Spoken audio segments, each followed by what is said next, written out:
Hey, I'm Michaelin. And I'm Paige. And welcome to the Garden Exchange, where we're creating an atmosphere of the garden through authentic, godly exchange. And excuse our attire, excuse us being in a moving car. In all transparency and like really trying to live out the word and live in this uncomfortable, life. We've been working out. We've been trying to get on our whole health thing. And also still keeping up with our commitment to do these videos every week and our accountability. We're here, we're showing up, and we're doing it. So thank you for being here with us. Thank you. But to start out, I guess we did something kind of exciting and also very uncomfortable, because Pastor Mike has mentioned, I think he mentioned the week before. Yeah. And also just many times throughout different sermons, he talks about how if you have an opportunity to actually be in the physical house of God and like go to a church, you should, because one, godly community is there, and also just you never know how you can be of service to that house of God unless you show up, So we listened and we found a church near us, and it's named Detroit Church.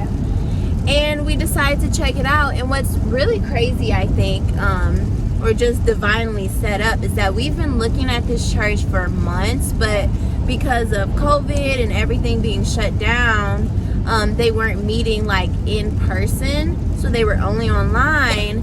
And Pastor Mike was like, yeah, y'all need to go to like a church in person. And we looked up the church again, and they were meeting in person. Yeah. So, and then not only were they meeting in person, but I actually knew people who went there, which I didn't know. We had been on their social media before. I had never seen the people that I knew ever on nothing. And I got on their Instagram recently, and they're everywhere, all over their social media, making videos, saying stuff, Singing. like preaching. Like, how did I miss that? Or maybe God just didn't allow us to see that because it wasn't time for us to be there. But that was just further confirmation that we were supposed to be there, and we were supposed to go and show up and be a part of that community. And man, he just kept confirming it as soon as we walked in. So, do you want to share your experience? So for me, like as soon as we walked in, it was praise and worship going on. And it was just like an overcoming from like my head down to my toes of just like love. Yeah. Really. And it just overtook me. Like I was literally speechless. And I have my 2-year-old. She has her 1-year-old. Mm-hmm. There's other kids there, but they're sitting nicely. My baby has been to church one time in her life. Yeah, and that was my son's son's first time being there. He was a COVID baby, so. Yes. And so, I don't know, like just going in, everybody was smiling, and there was hugs. Hey, it's your first day. How are you?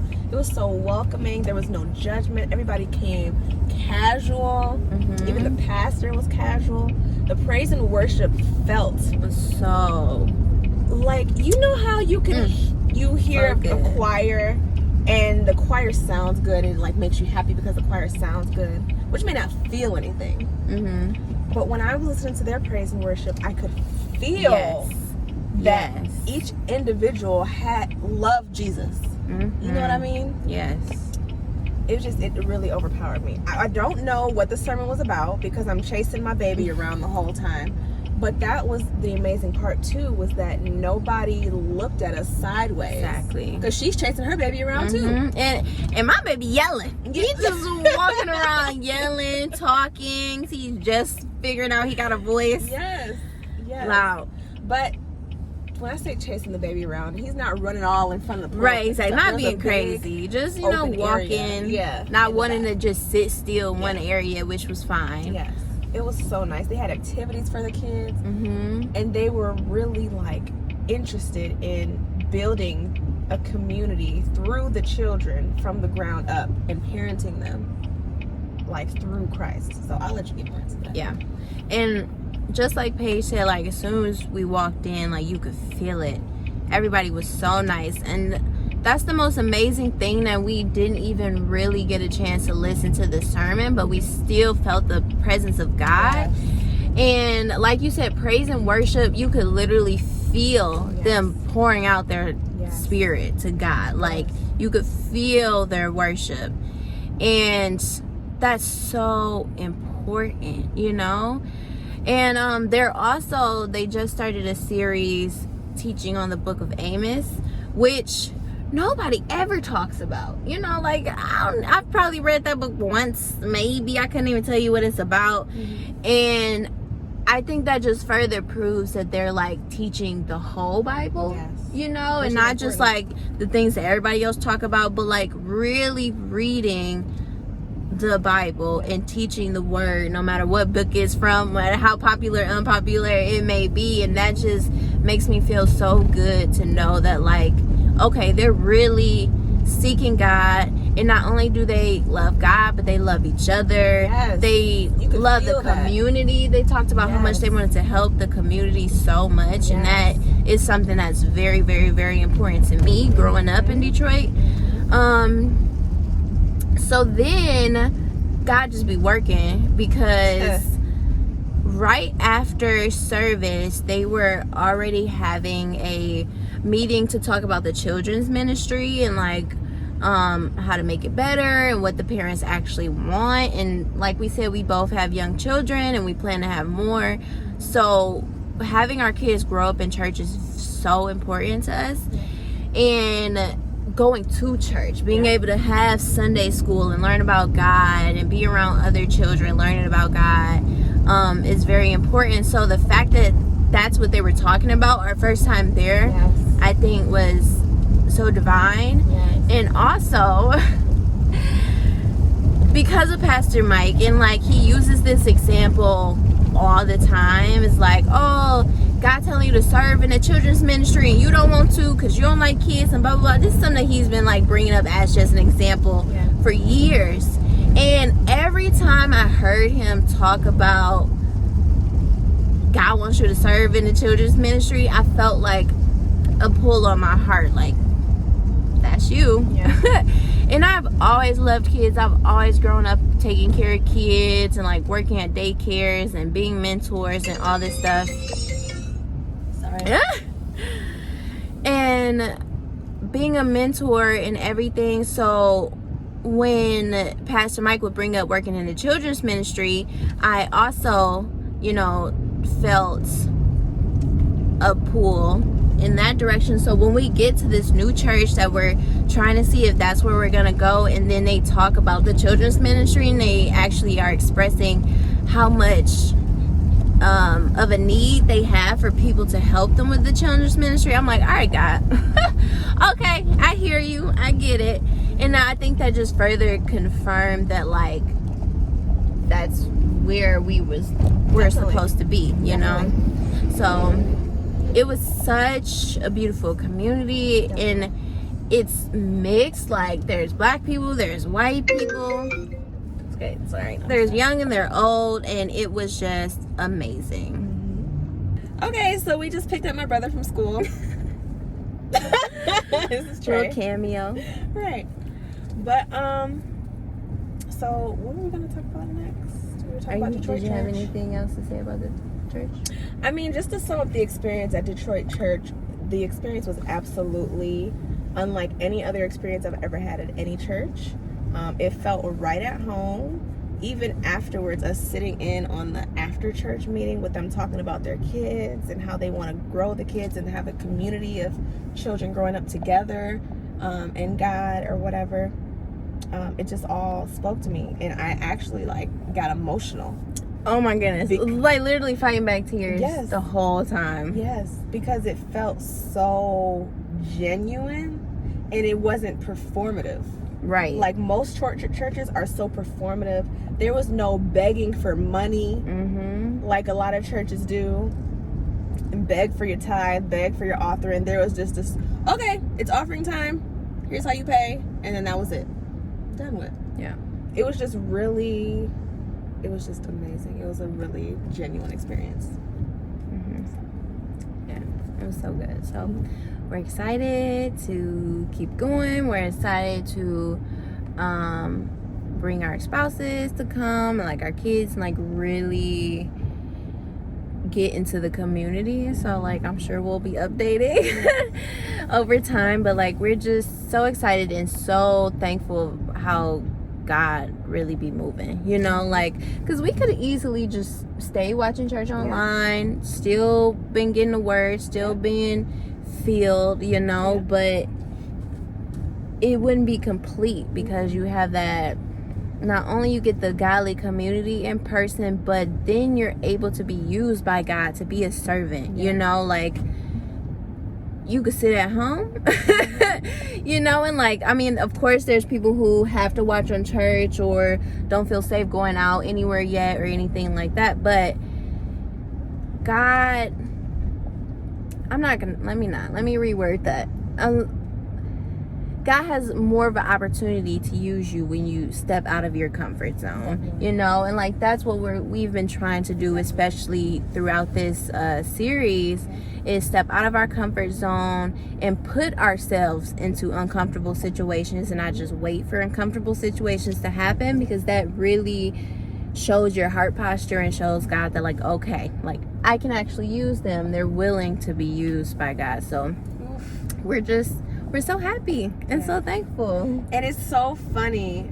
I don't know if we were watching it together, but when Pastor Mike said, "Why you sitting here watching me?" Yes. We didn't watch it together, but I feel like we both at that moment was like, oh, he's talking to us. Okay. You know you need to be in church. This is on YouTube. You can watch this anytime. I'm Literally. like, okay, Lord, okay.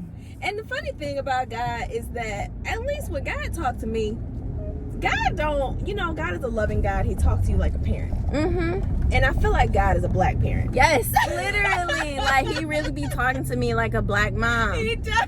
Like, if you don't sit down, shut up, like, get it together. Lord, you can say it nice. I'll understand, Jesus, if you say it nice. But anyway. Oh, man. Yes. And I ain't gonna lie, I'm still working on like, not like rumbling under my breath. I'm like, dang, God, all right. Like, yes. All right. Yes. Dang. I don't know if he feels some type of way about that, but I'm working on it. Growth. You're right. Man. But I know that this week he talked about being cuffed to comparison. Ooh, cuffed to comparison. And oh my goodness. As usual, was an amazing week. Yes. It really hit home in a few different spots.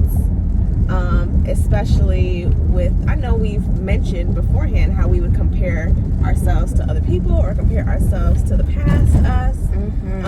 So I don't know if you want to start off. Yeah, I can. So this week,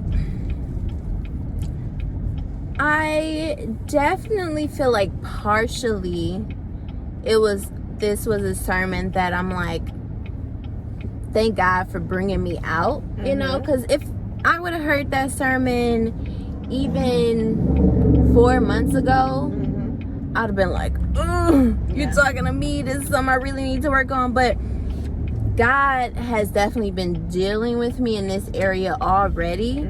So I think this sermon just really put a lot into perspective of why God has been doing that work in me and like why it's so destructive to, you know, have that spirit of comparison, because man, I had it hard. And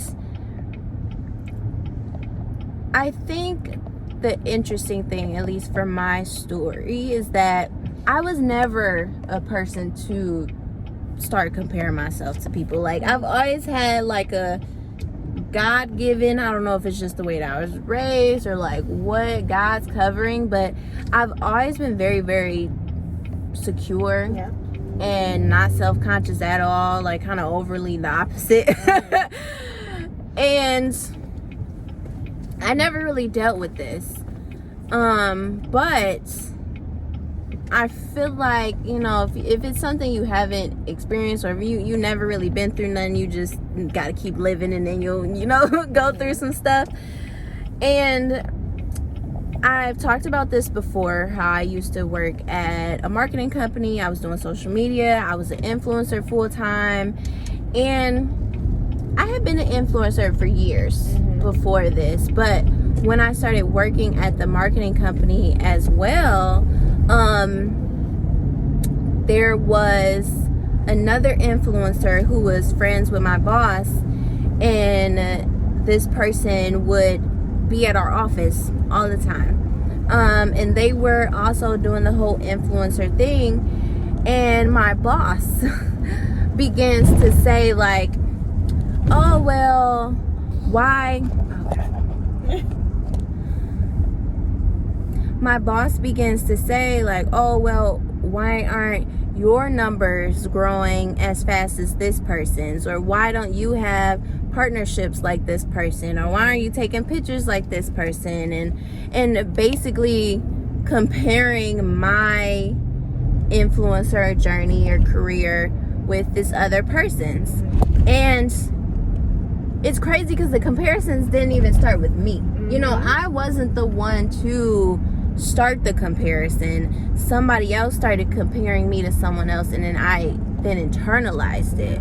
So just over months and months of, well, they're doing this and they're doing that, and why aren't you doing this, and you could be doing that. And it's funny because that person was skipping work to do all the things that they was doing, and I'm sitting there working for my boss, and my boss telling me why I'm not doing all that. And I'm just like, because I'm here with you, because I'm working for your company. Like, you want me to quit and be like, all right, y'all, I'm out to go be an influencer? Like, which, I mean, I could have done. I was an influencer full time beforehand, but it was just real crazy that like my boss was the one comparing me, but I wasn't even in a position to do what the other person was doing. That wasn't my road. That wasn't my lane. That's not what I was supposed to be doing.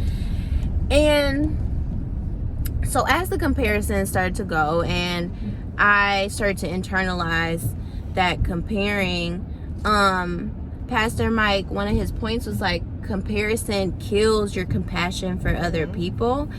And that one really hit me hard, because after months of this comparing and then starting to internalize it myself, I started to dislike this person for literally no reason. Like, I actually was friends with this person. We were cool. I thought they were a great person. But when I started being compared to them, then that spirit of like envy, you know, started to creep in, or coveting, started to creep in. Like, oh well, they got this and they got that. Well, why don't I have that? I wish I had that, so then I could be better. I could do these things too. They only that much better than me because they got the time and the connections and all that stuff, you know. And just really like, my heart began to change, and I ended up, just for my own sanity, like, I had to unfollow this person on social media. After I left that job, even then, I still couldn't get rid of that spirit of comparison, you know. And that was in 2017, and I would say it wasn't until maybe 2020, 2021 where I was actually able to like go to this person's page and like see them, or like see the things that they were doing, and not compare myself, or like not feel a little, you know, tinge of like anger or jealousy. And it had nothing to do with that person, like, at all. So it's just really messed up that I lost my compassion for this person when the situation had nothing to do with them. They weren't even the ones like instigating the whole comparison thing. So that point just really, really hit home to me. And then he talked about how, like, when you have a cavity and, like, the nerve hurts really bad, and then you go to the doctor and have them pull that tooth out, they have to kill the nerve in order for it to, like, stop hurting because it's exposed. And once you remove a tooth, all your other teeth begin to shift because now, like, it's a space there. And that just kind of reminded me of that situation as well. Like, once I lost my compassion, and which was really something that, like, my entire character has always been built on, being nice to people, loving people, helping people. And when that part was removed or damaged at that time, it made everything else also be out of line, you know? So, like, you remove that one tooth, all those other teeth start shifting. You remove that one part of your personality, that one part of your character that was a good thing, it starts to shift every other aspect of your character. And starting from 2017, it was really just a downward spiral of, I started comparing myself not only to this person but to other influencers, and asking God, like, why don't I have these things? Why don't I have help? Why don't I have photographers or videographers wanting to do work for me, or an assistant, or all these different things? I'm like, I could be so much better if I had these things. And Pastor Mike said, like, you don't have what you want because you asking the wrong people, you know? And, like, I would always be looking for a influencer friend who was doing the same thing and we could work together, or like a photographer who only wanted to work with me, or like trying to get my money up so I could, like, pay people to help me and different things like that. And it was like, God just, like, you didn't even ask me, you know? You didn't even ask me for help to, like, help reveal a person that would help you. And you also didn't even ask me if this was what you were supposed to be doing in the first place. So it could have not even been the will of God for me to continue being an influencer after that point. But because that's where I was, and now I'm trying to run other people's races and compare what I'm doing to other people and how I need to be better, even though I had no problem with the level I was at when I got to that job at all. I thought I was doing good. I'm like, okay, girl, popping a little bit. But it's just that spirit of comparison crept in and really disrupted everything and put me in a cycle that I was in for 5-6 years, really, you know, until I listened to God when he told me to get off social media. And that's really where that spirit of comparison started to die. And then COVID, and nobody was going out the house anyway, so it was like I wasn't around people for a long time. I really didn't see anybody to compare myself with. And in that dark room, you know, in private, God was working on me, because that change wouldn't have been able to happen if I was still on social media every single day, or if I was still around people that I was comparing myself to every single day.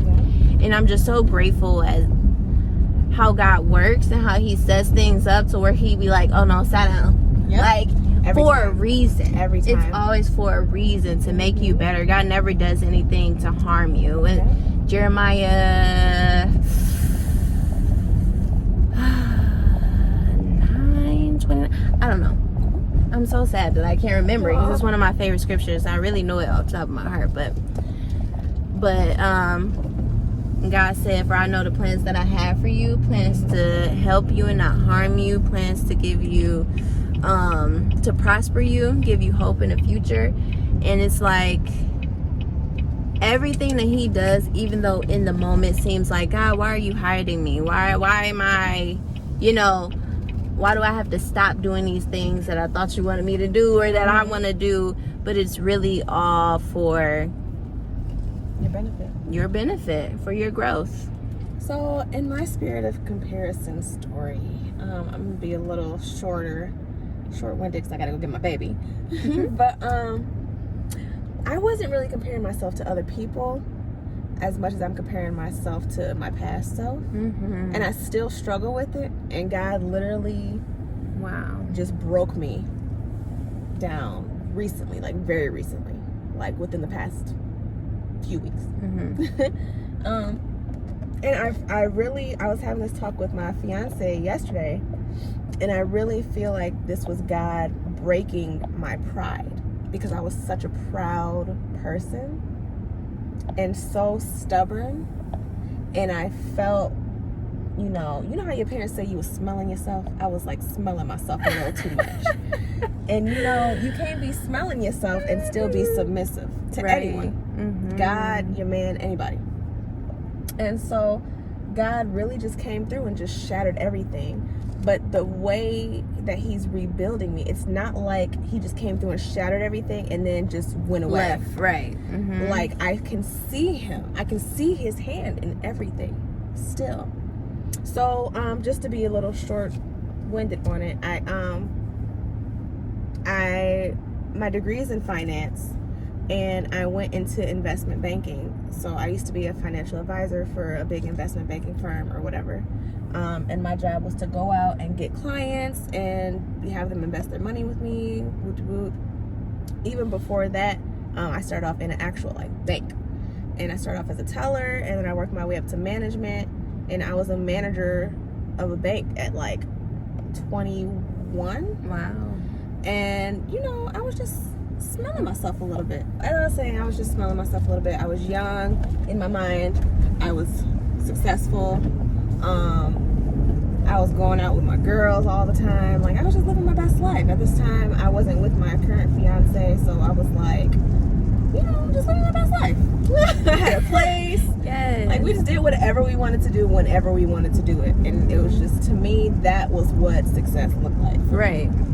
So when I transitioned jobs, and I left my job in investment banking to do something else because that job was too high stress for me,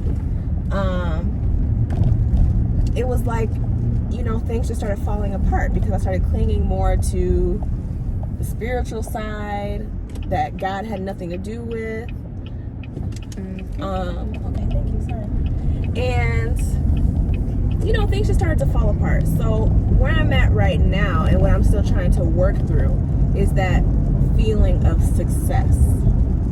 And I need to alter my view still of what success looks like. Because success at that time for me was financial. And, status. And, the typical success right. story. What society says success is. But I wasn't ever at peace. And right now, I'm at peace. Mm-hmm. So I'm trying to align that feeling of peace with the feeling of success. You know what I mean? Yes. So, again, it's just me comparing myself, my current self, to my past self, and what success looks like for me. I know that what I'm dealing with right now is God working in so many different aspects of my life. And anytime I pray, God answers me. He might answer me a little harshly, but he answers me.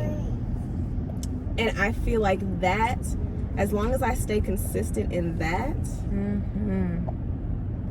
nothing that I've ever seen or tasted or experienced will compare to what's in store for me. Yes. Because I can feel the transition happening in my life. I can feel the transformation happening, even in the way that I think. Stuff that I used to enjoy, I no longer enjoy. So, that's where we're at with it. Yeah. That's so good. And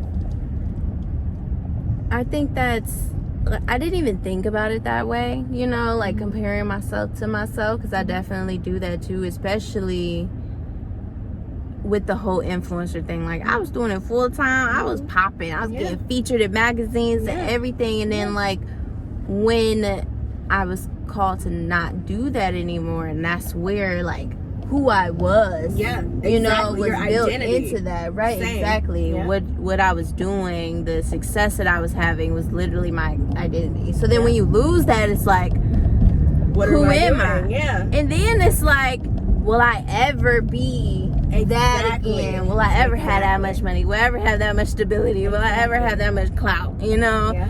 And especially with the influencer thing, because influencers now, 5 years later, whatever, are making millions. Yeah. Or like people that I started with, like who kept going when I stopped, like are big now. And I'm just like, that could have been me, God. Yeah. Like, but I know for a fact that would have killed my entire soul if I did continue in that. So I'm grateful and I'm thankful that I didn't. But it doesn't stop that spirit of comparison still trying to creep in. Like, that could have been you. Yeah. Like, 5 years? You remember where you was back then? You could have been way past that now. And it's just like, will I ever? But, and that's where it comes in, where you just remember that, like, no, like, God has a plan for me, and as long as I keep following that, that's going to be greater than anything that I could plan, think, imagine, anything. And then we had talked about it when Pastor Mike was like, what success in God looks like is obedience. Yes. And that really took me out. You know, because it's like, everybody wants to be successful. Yeah. I don't think there's anybody who doesn't want to be successful in something or just in life, even if you don't know what that something is that you're going to be successful in. And it's not like God doesn't want you to have aspirations or desires. And I have heard a lot of Christians be like, oh, well, I was going to do this, but I didn't, because, you know, God don't like it when you, you know, boastful or prideful or doing this or doing that. Or people think like, especially Christians think like being rich or like having money is like, no, because God's close to the needy and to the poor. Like, God ain't never said you had to be poor. Ever. Ain't nobody. Matter of fact, he's guaranteed riches to people all throughout the Bible. Yes, like and ruling of lands. You know, he just don't want you to do it like society tells you you have to do it. He wants you to do it through him, because he knows that that's where the guarantee is. If you continually are obedient, that's really all it takes. And we've been talking about that just in our personal lives too, that like daily almost. Every single time God asks us to be obedient and we are, oh my God, it's like immediately he shows you like, see, like this was the blessing, or this was the reason why I did this, or see, now that don't you feel better after you was obedient? He's literally leaving us breadcrumbs, and it's so beautiful to have somebody to go through this with, because she'll tell me something that she prayed about and then like come back the next day like, girl, guess what? Let me tell you what God did, girl. It is so beautiful. I've never in my life experienced anything like this. And I grew up in the church and never knew what it meant truly to its core to be obedient, or truly to its core to follow God and love God and listen and pray. You know, you make your requests, but you don't know what to do after that. You know what I mean? It's just been an amazing experience. Yeah. And it really has driven home. Bobby, stop it. Don't quiet.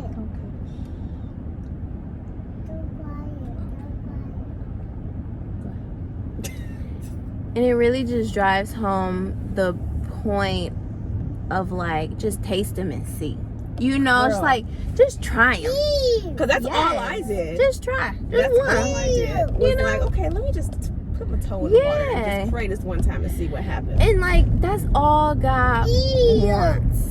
You know, and like, even Pastor Mike was like, with the prodigal son, like when he made the one step to walk towards his father's house, his father started running to him. And that's what you say, like, God does the same way. You just take one step, just one little, all right, I'm gonna try.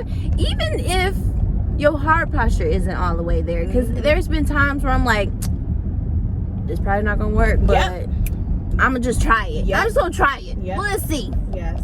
And it works in like Yes. way better than you think Yes. it could ever imagine Yes. being. And it's like, oh, okay, I see. Like, I really, really see what it actually means Yes. by like, just try God, and he'll show up in ways that you never expected, you didn't think was possible, that you even Girl. could imagine. And I appreciate, and it might be different for other people, but I appreciate the way God deals with everybody individually, the way that they need to be dealt with. And with me, God always, every time I'm obedient, it's like immediately the blessing happens. Yes. And For he real. shows me like, see, Yes. that's all you had to do was Yes. like be. And it can be so scary sometimes, or like, why do I need to do that? That's not a big deal. That ain't gonna change nothing. This is not gonna do nothing. But then you actually do it and it changes everything. Girl. And it's like, okay, God, Girl. I see. I never want to ever not listen ever again, you know? But it's just a walk. It's like you obedient in one area, then it grows and it grows and it grows, and it really becomes a desire after that. And you know what's so crazy? Something that we talked about, that we've been talking about all day, actually. And I think it kind of relates to the spirit of comparison, is our relationships. Mm-hmm. And I know for me, this past weekend, I got into a huge blowout argument with my fiance. Blowout, okay?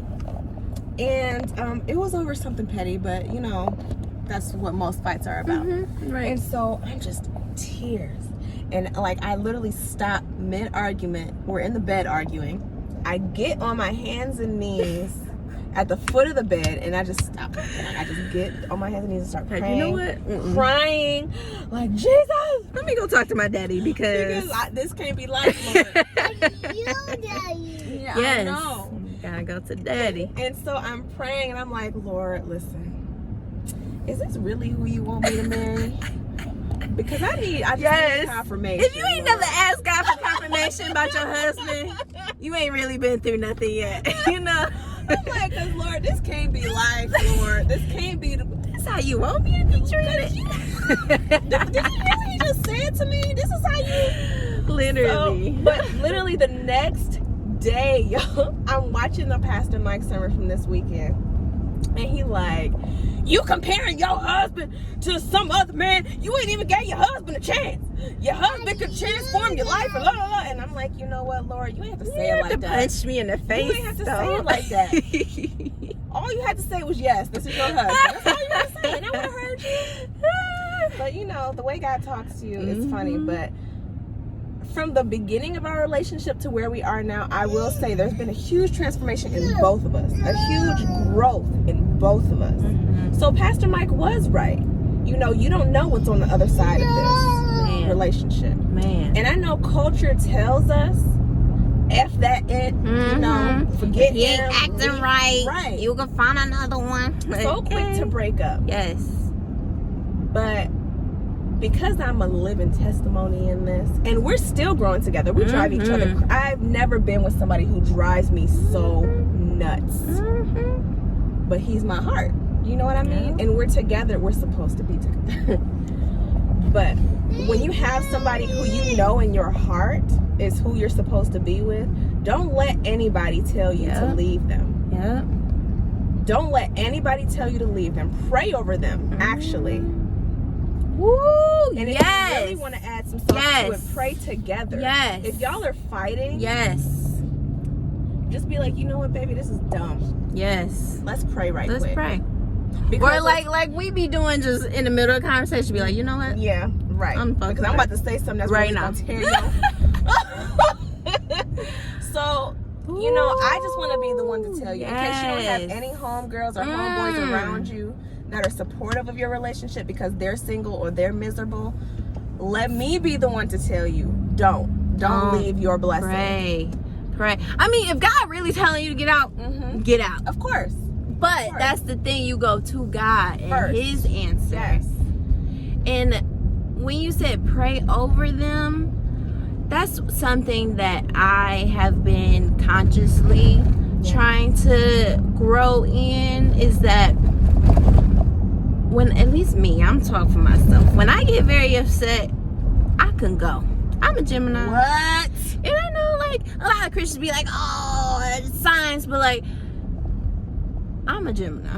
I don't know how that worked. It ain't for me to know how all that worked, but it worked, and it's something. God knows it's something to that. Okay, because I'm a Gemini to the core, and Geminis are cool until you make us mad, and then it's like, okay, maybe you need to be in a mental hospital somewhere.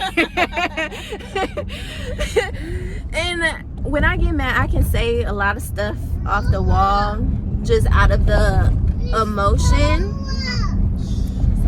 And I've been working on speaking life into situations, and especially in situations where it comes to my husband, because it's very easy, you know, when they get on your nerves to be like, see, you don't never do this, you don't never clean up, you don't never talk to me nice, you don't never spend time with me, like, you know, going off and like exaggerating a bit, but it's because of the intense feelings that you have.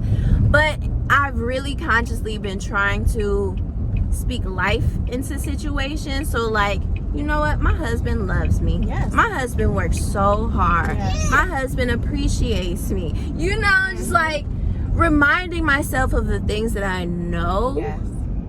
And even speaking in faith, like, he ain't never gonna talk to me like that ever again, Lord. Thank you, Jesus. Claim that. Thank you, God, for our beautiful communication. You know, just different things like that, because one, that changes your heart posture instead of constantly being upset and even further prolonging being upset by thinking about all the things that they don't do and the last time that they did this and how they ain't gonna change even though you're talking about it, you know. But then just thinking like, okay, God works, you know, like speaking life, speaking faith, praying, and really allowing the space for God to come in and work, because them emotions be taking up a lot of space in your heart, in your brain. And the same thing with comparison. It's like, it's taking up so much space in your heart and in your mind, and you can't focus on anything else. You don't even have the room to feel or experience anything else because of the spirit of comparison. And it's like, we just gotta let it go, you know. And one of Pastor Mike's points was that only compare yourself to Christ.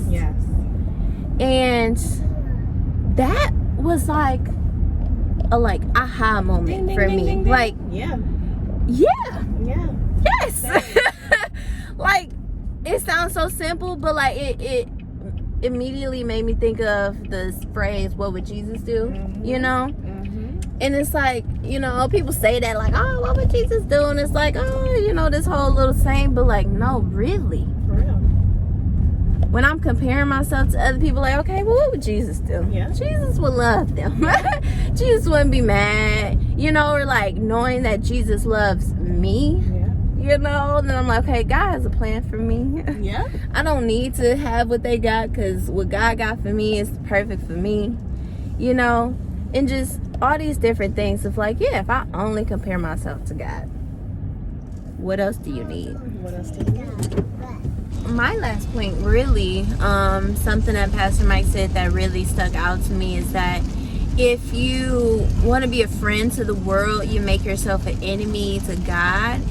And that really hit home for me, because even I think the first sermon of this series, he was talking about like being a lukewarm Christian and kind of like towing the line. And that's what that made me think of, is like, you're trying to be a friend to the world and a friend to God at the same time. Like, you don't want to be ostracized or not meet up to the status quo or not fit in, or like Pastor Mike was talking about, you call and be like, what they wearing, because you got to know so you can, like, you know, fit into this whole thing and not stand out. And God literally has called us to be set apart. Like, quite literally. We're supposed to be set apart. We're supposed to be in the world, but not of the world. And whenever you try to play both sides, God don't play that. No. He don't play that. I will spit you out of my mouth. Literally, and then one translation says vomit you out of my mouth. So not even just like ew, but like ugh. He said, I'd rather you just deny me altogether. Literally, like I'd rather you full out fool and do whatever you want to do, or be fully committed. Like that little in between thing not working. I was talking to my husband. And when when Pastor Mike was talking about the lukewarm Christian, it reminded me of I think it was a Geico commercial where it's the old guy and he got the fishing rod and the dollar on the end. Yeah. Gotta be quicker than and you gotta be quicker than that. And he like somebody try to grab it and he pull it away. I feel like God is the person trying to grab the dollar, and he like, you're not about to make me look dumb. You know, like you're not about to be like, oh, here I am, God. Oh no, I'm not. Here I am, God. Oh no, I'm not ready, God. I'm not ready. I'm not serving you. I am serving you. Oh, I love all this stuff. Oh, I love you, God. Like, God, like you're not about to make me look dumb. So I like that. You either be off of me or you not. Yeah. Because in that way, God can move. You know, if you're all for God, of course he knows that he can use you. But if you then gave your all to the world, and then like the prodigal son, you end up eating with the pigs, and you like, you know what? I need God. Yeah. But like that little in between, you feel like, oh, I'm good. Yeah. So you're not trying to grow in God. Yeah. You just like, no, I'm good. I don't have to listen to what God is telling me, because I'm good. And that's what that lukewarmness is. Like, oh, I'm good enough that I don't have to try, you know, or don't have to listen, or I don't have to heed what God is telling me, because I'm good. And if you don't mind, real quick, speaking to that, you started off by saying, you know, not fitting into the world. Right. And I know earlier we talked about how grateful we are to God for not being people that have ever fit in. Yeah. Because it's like it almost trained me specifically for this moment. Right. When I came and gave my life back to Christ, and knowing that it's outside of the norm. And we talk about all the time as women specifically how we live our life and how we love our men. Yes. And how it's so counterculture to actually love your man. Right. You know what I mean? People are so like into being toxic and thinking it's cute. Whereas we were called to live and, you know, live out a role. Right. So I'm just grateful to God for never letting me specifically, you know, fit in anywhere. I've always stood out in some way. So if you feel like you're weird, because I've always felt weird, you know, even when I tried to fit in, it never felt natural. Right. And if you're one of those people, because I know there's people out there like that, I would embrace that and just ask God what it is that he wants you to do with that. Because there's a reason that you are not comfortable fitting in with culture and not comfortable fitting in with people around you. You're not supposed to be there. And I had to learn that the hard way. The very hard way. Yes. You're not supposed to be there. So that was my little. Yeah, and that reminds me of like there's like a saying that's like you can't, let me see, you can't like Google what your future is or like what you're supposed to be doing because it like it's not created yet or whatever, or you're supposed to be the person that does that. And that's definitely something that I've been doing for years and years and years. It's like Googling like, oh, this or this, or is this a job, or is this even a thing, because I'm feeling led in this direction, but like, is anybody else doing it? You know, is there anybody else doing it good that I can learn from? When God, like, I want you to do this new thing. Yeah. Thank you. I'm so sorry.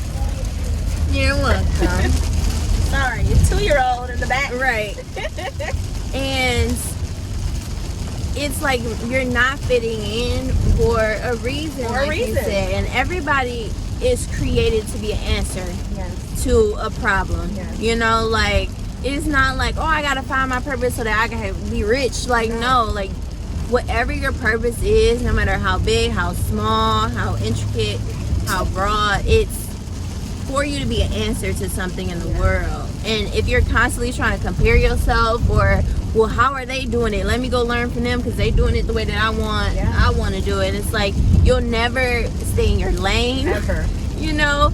And God has equipped you to run your race. Yeah. He's giving you things in your personality and in your mind and your imagination to be the answer to the problem that you're supposed to be the answer to. But if you're looking at everybody else, you're trying to run somebody else's race. You're trying to answer the problem that they're supposed to be the answer for, just because you're big enough to do it. And that's one thing Pastor Mike was saying, like, oh, you fell into this, but because you're good at everything, like, it just worked out. Yep. And that happens All the so much. It's like, I could do anything that I really put my mind to. Like, I pick up things so fast that it's like, I could definitely do anything. Yeah. But I wasn't made to do everything. I'm not supposed to be doing everything. You know, I was specifically made for a purpose, and you don't find out why God made you unless you go talk to God. Exactly. Like, Exactly. that's like, oh, I got this iPhone, but I'm gonna go to the Android store to get it fixed. Like, no. Yeah. Like, the person who made you is the one who can lead you to what you're made for. Yes. And comparison completely takes you out of that, you know. And you know what? One thing that I want to add to that, you talked about going directly to God. People say that all the time, to talk to God, but I don't feel like a lot of people really know what that means. And because I'm living it in real time, and because I want people to feel how I feel, I just want to say, for what's been working for me, and hopefully if you can apply it, because all you have to do is take the steps. So if God sees you trying, you know, and all I did was follow what somebody said worked for them, and then God tailored my experience. Yeah. You know what I mean? So I would just say, to just, for what worked for me, was just asking God a question, just talking to him in plain language. I didn't say thee, thou, art, hitherto. I didn't say nothing extra. I just said, I don't remember what I said, but it was real plain language, like I'm talking to you. It just asked him humbly, with an open heart. Right, exactly. And if you have experience in the spiritual world where you're looking for, like, angel numbers, or like you're looking for repetition, or coincidences and stuff like that, it's crazy that similar things happen when you ask God. Yeah. But you know it's of God because of the feeling that you get when you get the message. Does that make sense?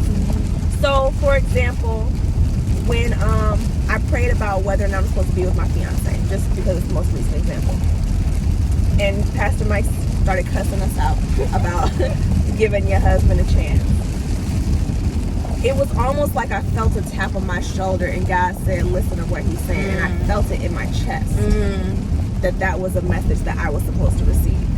Does that make sense? So you have to be kind of in tune, and listen. And a lot of times God, again, will tap you on your shoulder. And when you find yourself paying attention to something random that correlates with what you prayed about, that's usually God. Answering your question. And I think that's where a lot of the confusion comes in, is like, oh, God speaks, but like, people think it's going to be this like audible voice, and it can be. It has been for me. Yeah, but it's like, it could be this audible voice, or like God's like coming down from heaven, like, let me give you this answer. And it's like, it's not always like that. Like, God speaks in a small, still voice, and it's like, it's not always gonna be audible. It's not always gonna be in your face. But if you ask him and you're seeking him and you're seeking his answer, he'll make it plain. In a way that only you'll know, and you'll understand. And it'll be in random ways. Somebody, you might overhear somebody's conversation that confirms what you were asking, or you might hear a song and like one part you ain't never heard that song before confirms what you were asking God about. And it's just these subtle ways that God, like you called it breadcrumbs earlier, these little breadcrumbs that God leaves, like you're on the right path. This is your answer. You're correct. You're doing the right thing. And I'm just so thankful to have a God where you can be like, God, who? And then come back like, my bad, God. I'm sorry. And he opens you back with open arms. And like the prodigal son, you've been eating with the pigs and you done spent your whole inheritance and you really done squandered everything that God already had set up for your life. But you can always come back. Always. Or if even you spent 15 years of your life comparing yourself to other people and not appreciating the masterpiece that God made you, you can always come back. You know, as long as there's breath in your body, there's time to change and time for God to do a work in your life. And I'm just so thankful that we serve a God like that, you know, who really cares about you no matter what. No matter what. Yes. But like always, we're so excited for next week, and then we'll also be going back to Detroit Church next week. Hopefully we'll be able to hear the sermon this week. Hopefully. But hopefully it's kids' church time. Oh Sunday. yeah, right. And we can just drop them off and go listen to the word. But we're just so thankful about what God is doing in our lives and how He's really moving. And we really had to stick with our accountability and still make this video, because if we didn't, I just feel like that would allow the devil to win, you know? Like, it was so much going on. It's been so much going on, but we got it done. And it's just to show how thankful we are, you know? And like, we're called to do something for God, and we're gonna do it. You know, no matter what. No matter what. So thanks for rocking with us and still being here. And thank you for riding with me, girl. Oh yes, girl. Run on these errands. We here. And we're excited for next week. Who knows what we gonna find out we come to next week? Oh my God. But every week God will continue to do a work and continue to show up, and we really pray that through us being as transparent and open with our walk with God and what's going on with us, that allows you to give God just a little bit of space in your life to come in and make a change. So all it takes is the triumph, just a little bit.